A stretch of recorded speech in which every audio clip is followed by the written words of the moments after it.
திராவிடம் என்கிற ஒரு அரசியல் உருவானதால் தான் இந்தி இந்த மண்ணுக்குள் நுழைய விடாமல் தடுக்கப்பட்டது. திராவிடம் என்பது ஒரு நெடுஞ்சுவராக இங்கே இருந்தது. இந்தி தடுக்கப்படாமல் இருந்திருந்தால் நாம் இன்றைக்கு மோடி வித்தைக்கு மயங்கி போயிருப்போம்.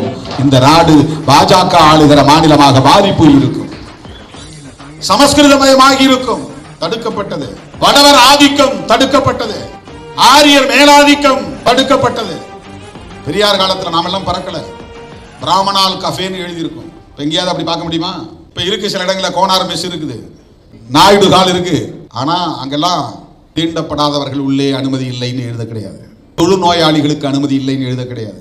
பிராமணால் கஃபேக்கு கீழே எழுதியிருப்பாங்க, தீண்டப்படாதவர்களும் தொழுநோயாளிகளுக்கும் அனுமதி இல்லை.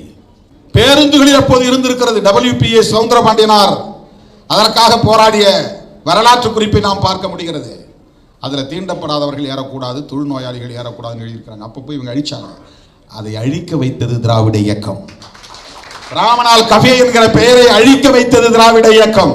எவ்வளவு பெரிய புரட்சி! இதை போய் சர்வசாதாரணமாக மிக இயல்பாக திராவிடம் என்று இளக்காரமாக பேசி, இழிவாக பேசி, ஒட்டுமொத்த கருத்தியலையே, ஒரு வரலாற்றையே மூடி மறைப்பது, திசை திருப்புகிற மடைமாற்றுகிற ஒரு அரசியல்.